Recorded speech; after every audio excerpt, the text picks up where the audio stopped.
do Arquivo Nacional, que, através do CONARC, né, que é um órgão colegiado vinculado, como eu falei, ao Arquivo Nacional, ao Ministério da Justiça, que ele tem por finalidade definir a Política Nacional de Arquivos Públicos e Privados, como um órgão central do Sistema Nacional de Arquivos, bem como exercer orientação normativa visando a gestão documental e a proteção especial aos documentos de arquivo.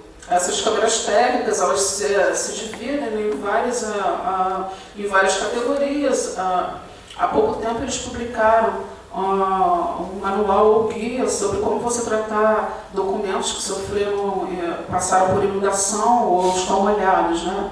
Enfim, tem outra câmara técnica que vai tratar dos documentos de arquitetura, né? o cartográfico.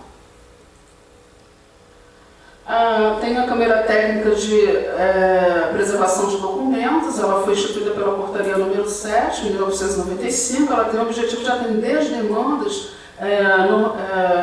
de normalização e criação de instrumentos metodológicos, técnicos e normativos, visando a preservação dos acervos documentais dos arquivos públicos e privados. Então, muitos colegas participam da Câmara Técnica, né, muitas até instituições aqui no Rio de Janeiro, de vários arquivos, também de bibliotecas. E uma outra questão também, que por que devemos preservar, tem a ver com a Lei de Acesso à Informação, né, que regulamenta o direito constitucional de acesso às informações públicas. Então, é importante preservar também esse ponto de vista da lei. Depois nós temos a recomendação, né, do próprio Código de Ética dos Arquivistas, que vai falar, né, que os arquivistas mantenham a integridade dos arquivos, garantindo assim que possam se constituir em testemunho permanente digno de fé do passado.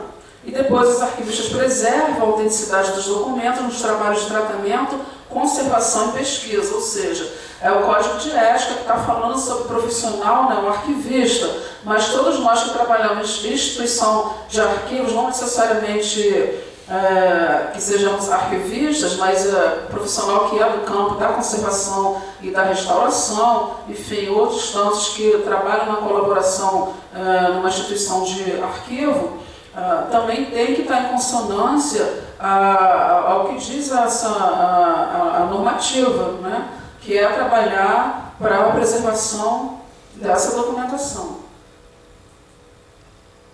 Em resumo, temos a imprescritibilidade, é o princípio pelo qual é assegurado ao Estado o direito sobre os arquivos públicos, sem limitação de tempo, por serem estes considerados bens públicos inalienáveis. Então, em resumo, temos que preservar, né? Temos a obrigação de preservar. E sobre o patrimônio arquivístico, é importante ressaltar que a gente pode, mais ou menos, considerar o patrimônio arquivístico o conjunto dos arquivos de valores permanentes, públicos ou privados, existentes no âmbito de uma nação, de um estado ou de um município. Em resumo, então, como preservar o patrimônio arquivístico? E a outra questão, que é um pouquinho da minha fala também,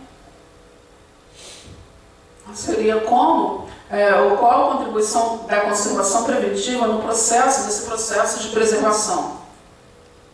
E é importante ressaltar que as primeiras medidas de sistematização de normas de conservação de acervos bibliográficos e documentais foram impulsionadas pelas comunidades religiosas e pelas universidades, né? Aqui eu apresento um pouquinho do histórico de como se deu esse processo de conservação ou de restauração, como é que eram feitas essas intervenções e como ao longo do tempo.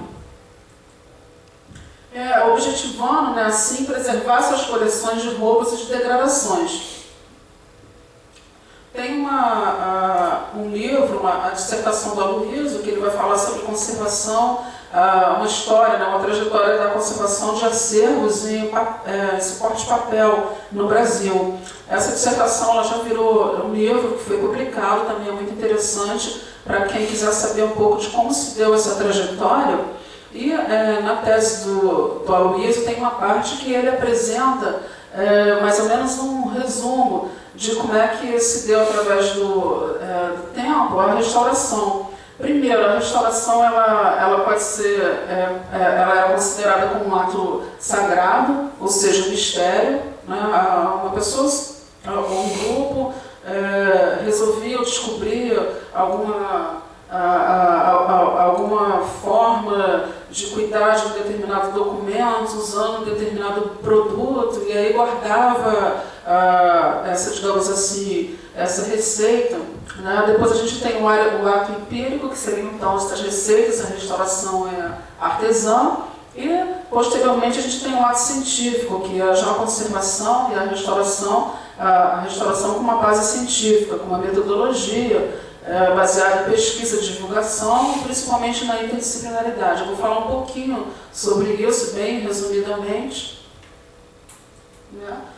Por exemplo, o ato sagrado. A gente tem no Egito o uso do óleo de cedro, que era um óleo aromático com o objetivo de afastar os insetos dos papiros sagrados, embora não se soubesse, de repente, exatamente por que esse óleo afastava ou repelia os insetos, ele era usado. Sabia-se que, usando, os insetos não chegavam ou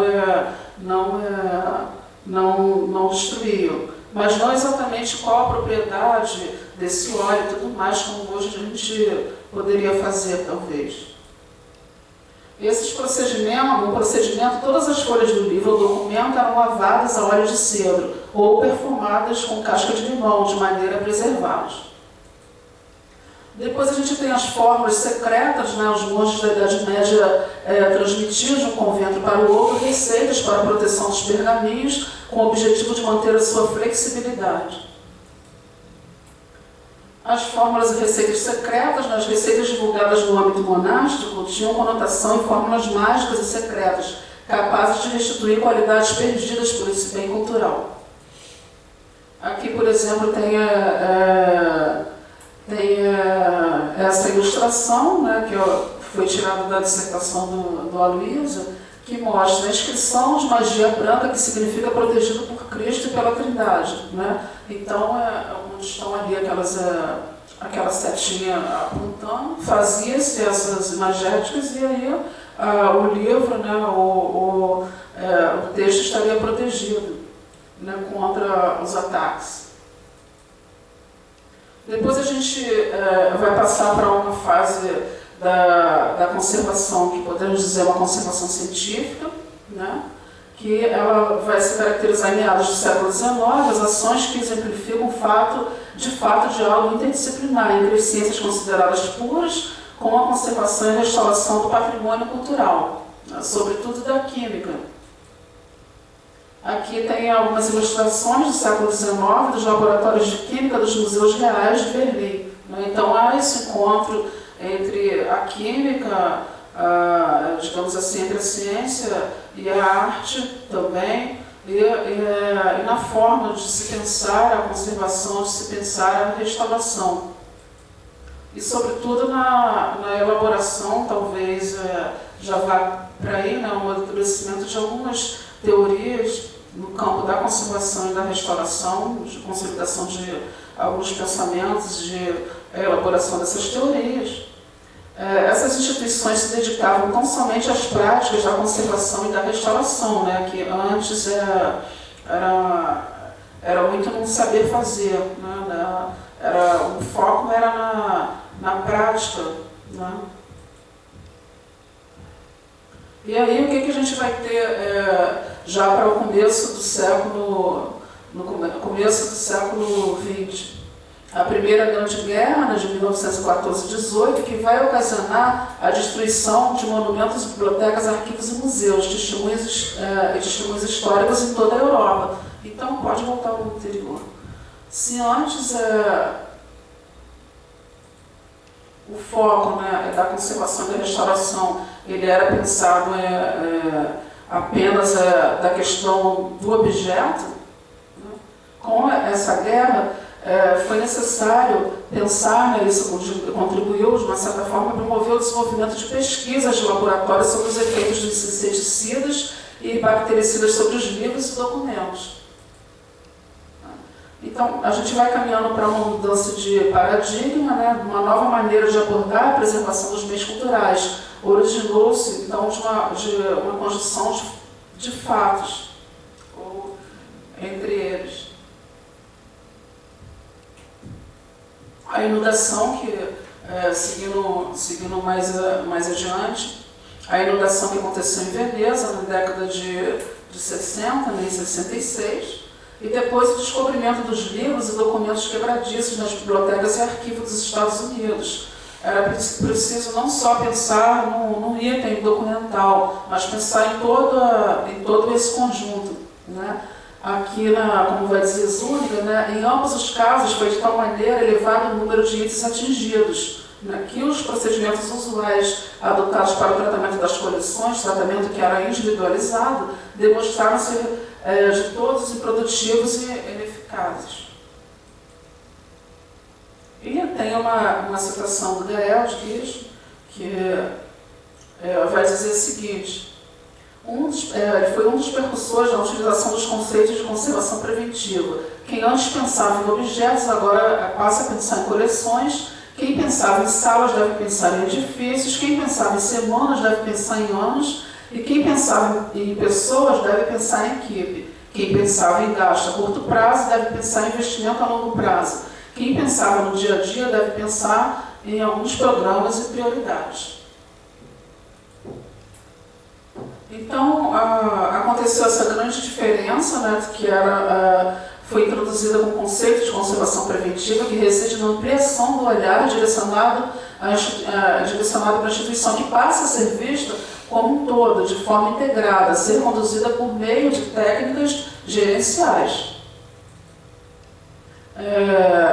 Nós podemos entender a preservação de um modo extremamente abrangente, compreendendo todas as ações desenvolvidas pela instituição, visando retardar a deterioração e possibilitar o pleno uso de todos os documentos sob sua guarda. Então, todas essas ações que vão desde do acondicionamento, dos itens documentais, desde da busca, né, por uma, digamos assim, por um controle, talvez ambiental, né, gerenciamento de risco, todas essas ações elas convergem, ou elas têm a ver com a conservação preventiva. A conservação preventiva seria então um conjunto de ações não interventivas que visa prevenir e retardar os danos que possa sofrer o acervo como um todo, minimizando a deterioração dos documentos arquivísticos. Não é que com a conservação preventiva não vai haver danos, não é? Material, às vezes a gente vai ver que tem fatores intrínsecos que com o tempo vai fazer com que ele se deteriore, mas através de conservação preventiva você pode minimizar esses danos. Fazem parte das ações de conservação preventiva a criação de meio ambiente estável, incluindo a utilização de métodos seguros para manuseio e guarda, a cópia de materiais instáveis e suportes instáveis e suportes estáveis, ou o treinamento de usuários e funcionários, entre outras atividades. Segundo o dicionário de terminologia arquivística também, vai dizer que qualidade arquivística seria a propriedade físico-química dos suportes que permite a conservação indefinida dos documentos, observando as condições adequadas de acondicionamento, armazenamento e climatização. Então, eu trouxe aqui alguns exemplos no âmbito da conservação preventiva, que pode ser, um grupo pode se dedicar, por exemplo, à elaboração de manuais, né? Esses manuais, para serem usados pelas instituições, eles estão contribuindo, sim, para a conservação preventiva. Um outro grupo pode se dedicar ao acondicionamento de documentos. Quem trabalha com acondicionamento de documentos ou realiza acondicionamento de documentos está contribuindo para uma conservação preventiva. Higienização também de objetos, enfim, de livros, de documentos, de escultura, a ação de higienização ela é uma ação que contribui para a conservação preventiva, né?